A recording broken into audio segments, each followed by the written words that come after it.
What's up, and welcome to Be Human, the definitive podcast for business leaders who have built their businesses through relationships and are looking at digital marketing to scale those relationships out to the rest of the world. My name is Danny Marowinski. I'll be your host. And today we're diving into a relevant but yet controversial topic. And I'll preface this with this is more of an opinion piece and not necessarily something I know 120%. But TikTok. What is going on with TikTok, and why on earth would I just start my first TikTok account? So let's jump into it. So you guys have probably seen the news with the ban of TikTok, right? And what's happening there. So I did some digging. I did a little bit of research. So I'll kind of cut to the chase and I'll paraphrase this as to what's going on with TikTok. But it's pretty straightforward, right? So the Chinese government, totalitarian government, if you look at TikTok, they're owned by a parent company called ByteDance. And the folks on ByteDance that run that company are also affiliated with the Chinese government. As a matter of fact, a lot of them are decision makers and policy makers within the Chinese government. Okay, so that's step one, is that a foreign government, hostile government to democracy, communistic government, owns the entire media platform. So if you look back, like there's laws that were put in place, 100-year-old laws that haven't been updated about foreign entities owning our media channels and outlets. So the best kind of example of this is we would never allow the Nazis to own our newspapers, radio stations, commercials, so on and so forth, right? Like that makes sense. So I think from that perspective alone, most of us get it, right? And we understand why this is important. There probably is some other varying opinions on it because, of course, in hot button topics like this, where there is rights and lefts and this and that, there's of course going to be cross pollination of different opinions. But the gist of it is that we probably don't want any type of foreign government owning a major media outlet where a lot of Americans spend a lot of time. So that's the starting block of this. So if you peel back the onion a little bit deeper, what is actually happening that triggered this? And there's a great episode, Tim Ferriss's podcast. Take a look at it. In his latest episode, he interviews a guy there that's super knowledgeable on this. So I highly encourage you guys to take a look at that. But in a nutshell, what's happening is that the algorithms of TikTok are being manipulated. So they are showing more content that is pro-communism, pro-China, and they are limiting reach of content that is pro-democracy, pro-US. So that's happening within the algorithm, okay? And the US government has done enough analysis and studies on this to effectively show from a scientific proof that, hey, you're manipulating algorithms as a foreign entity. You're manipulating the messaging and the content that you're distributing back to our people in the US. We're going to ban it unless that you make a sale of the company, right? So TikTok itself is not banned from the US. It is the ownership that they want to sell that party to sell it off, right? They don't want the Chinese government to own all of TikTok and the algorithms.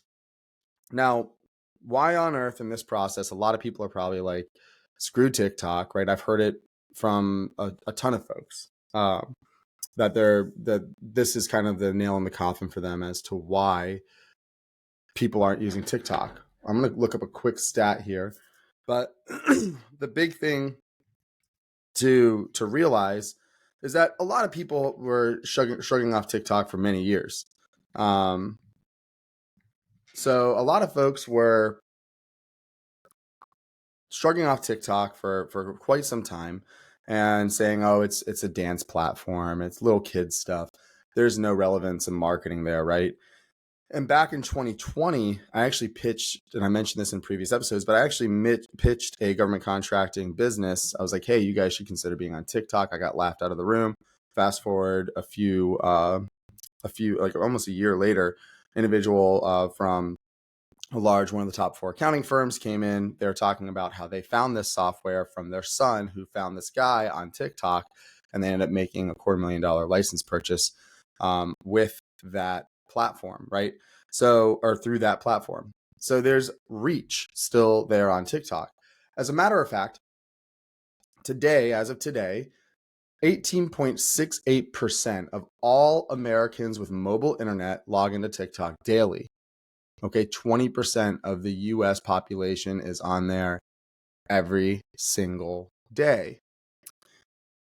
Whether you side with or don't side with the policies that are in place around the TikTok, and your opinions on that is kind of irrelevant.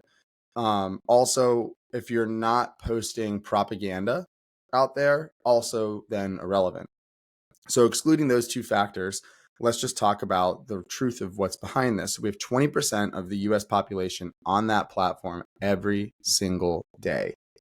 So that's a lot of attention. That's a lot of attention for you. It's a lot of attention for your business. So whether or not, regardless of where this bill is going to land and what's going to happen in the future, and I'm not suggesting that you should drop everything and only focus in on TikTok and build your entire platform on there.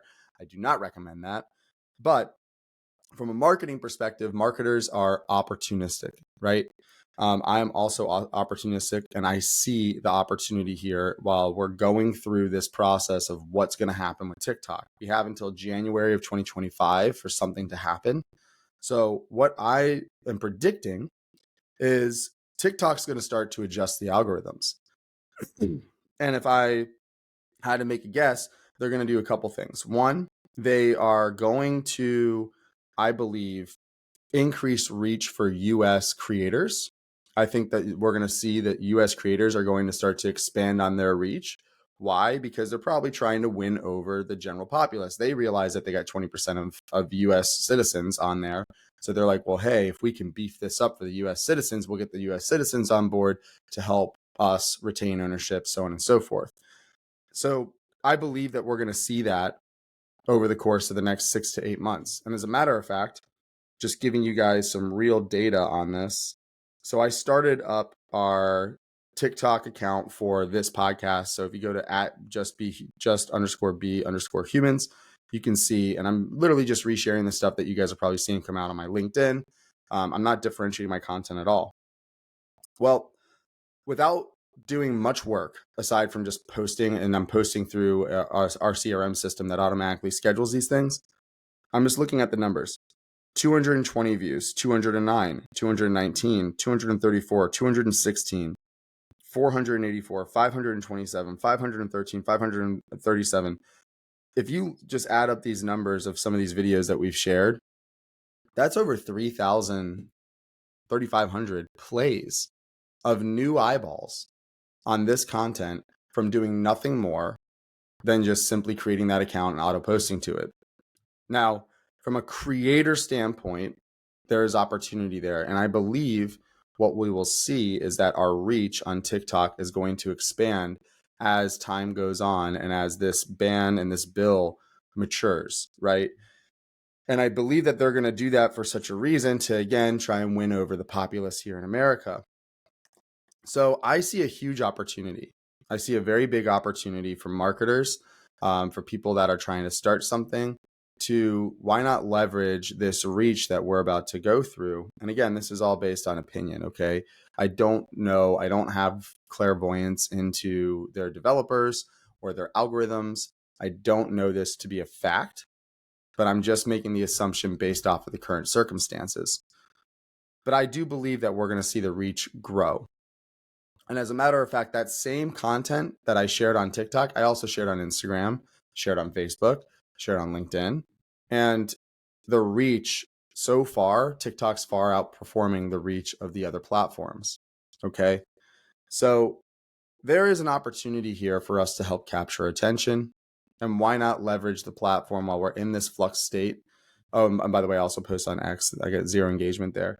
But why not start with building up on this platform in this volatile state? Again, does that mean that I'm going to focus all my energy and attention and effort into TikTok and try and build this entire awareness and podcast all through TikTok? Of course not. I'm diversified across multiple different channels.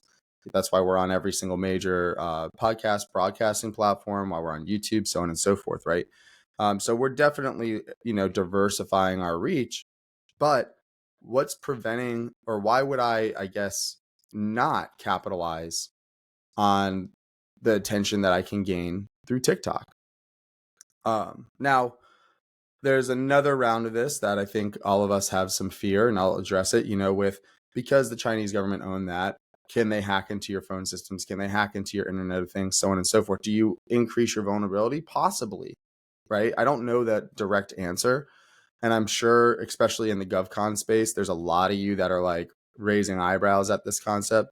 That are like, no shot will you ever see me on TikTok, and that's fine. And it may not make sense for some of you. But if you're trying to grow something, there's reach there. There's like if I didn't create that account just 2 weeks ago and started posting on it, that's 3,000 human beings that may have never seen my stuff. And our game that we're playing here in digital marketing is trying to get attention. That is the currency that we are trading. We're trading our attention to creating something, analyzing what we're creating, and servicing an audience to hopefully capture an audience's attention and have them be a consumer of our stuff. So that's one of the big reasons why I'm making this bet onto TikTok. I'm hedging it with posting on other channels, and I'm definitely assuming that I'm going to lose anything that I do on TikTok. I'm not thinking that I'm going to have this long term. But there's another part to this too. And let's keep in mind, the platform itself is not banned. Okay. It's the ownership that they're trying to adjust. That's the ban. They're trying to ban that totalitarian ownership over TikTok. So I do believe that we're not going to see TikTok disappear forever. And in this digital landscape, I mean, there's plenty of things that people have banned. I mean, look at Binance and the crypto space that's banned in the US. People are dodging that bullet. They're using VPNs. I think that we're going to start to see that these bans on these different platforms, it's going to be very difficult to manage. It's going to be very difficult to actually execute on the ban. So that's something that, again, I'm not saying that they're not going to do it or that they can't. I just believe that we're going to see this. They're such a big player at this point. I can't imagine that we're going to see it drop off the face of the planet. Now, I could be wrong. And again, those of you that have built your business on TikTok, now is a really good time to diversify and start to build an audience elsewhere too. I don't recommend that we go all in on TikTok, but what I do recommend is if you're trying to increase your reach right now, I think that there's a huge opportunity there, and it makes sense from that angle. So what can we do now with knowing that knowledge? What can you do to help capture the attention? What kind of attention do you want to gather? Are you trying, of course, all these algorithms are trying to keep you on platform, like I've talked about in the past. So of course, TikTok's algorithm is trying to keep your attention on TikTok, and they're going to shun you from taking them off platform. But if you have a strong enough brand identity, meaning that your brand is bigger than the platform, such as this podcast is bigger than one single platform, then at that point, it really doesn't matter. This is more of a branding strategy and less of a conversion strategy. Okay, so the concepts that we talk about with putting forth empathetic content, caring about your audience, hook, value, payoff is a really great formula that you can use when creating content. So the hook in this episode was why on earth would I start a TikTok account in the middle of this ban? That's the hook. The value is the storyline that I just laid out. The payoff is the recommendation of what to do if you're going to go down this path, right? So if we use that kind of a system, we should be doing that anyways as we create content. But that still is heavily true, especially in the TikTok landscape. People go to TikTok primarily for entertainment. I don't think that that's a shocker to the world. However, education is on the rise. And that's something we talk about everywhere in this podcast, along with business in general. It's one of the big reasons why personal brand is becoming more and more relevant and more important, because these tactics that we've used for the last decade in funneling people, clicking through, like your click-through rates, running these ads, these limited time offers, the free trials, all this stuff that we've seen over the years that has worked, that's starting to not work as well right now because the consumers of the content are becoming more aware of it. And they understand that if I give you my email, I'm going to be retargeted, and I don't want to be retargeted. I don't want to be put into your ad funnel. I don't want to be seeing all this stuff. I don't want to be sold. So where are they going to connect? Where are they going to find new products and services? They're going to the humanistic level. They're taking a step back. Most of the consumers in the world right now are trying to connect at some personal level with the brand. And we need to create these opportunities for strangers to connect with us and our brand's personality, our humanistic personality. So inside of an environment like TikTok, the same rules apply. I just think that we're going to start to see that our reach is going to grow throughout this process, right? And the whole gist of everything that I've been talking about is to be human in the process, right? So this is more of an objective look at the current situation with more of a prediction of what I believe is going to happen in the landscape over the next 6 to 8 months. And that's why I'm saying now might be a good time, if you haven't started up a TikTok account, to go ahead and give it a shot. So I'm going to keep this brief and short this time. I think moving forward, we're going to start to reduce the time for these podcasts down to more of this like 15, 20-minute kind of quick hit and nuggets. So that being said, I want to give you guys a little heads up on what we're going to talk about come Thursday of this week. So we're going to start to dive into nature versus nurture and really dive into the nurture campaign. So we get a lead. How do we nurture them? That's really the next big step that I want to discuss. So keep in tune for that. That'll come out on Thursday at 11 a.m. And with that being said, this is Be Human, the definitive podcast for business leaders who have grown their businesses through relationships and are looking to digital marketing to scale those relationships. And my name again is Danny Marawinski.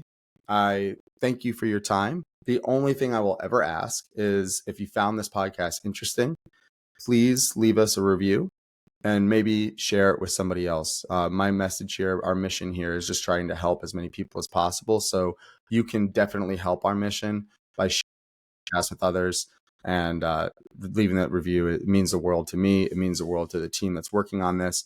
So please, that's my only ask I'll ever make. Again, Danny Marawinski with Just Be Humans. And just remember in this process, as we navigate these landscapes, as we see these new policy changes, I think we're going to see a lot more of these policy changes coming up in the future, that regardless of the policy, regardless of what happens, just be humans.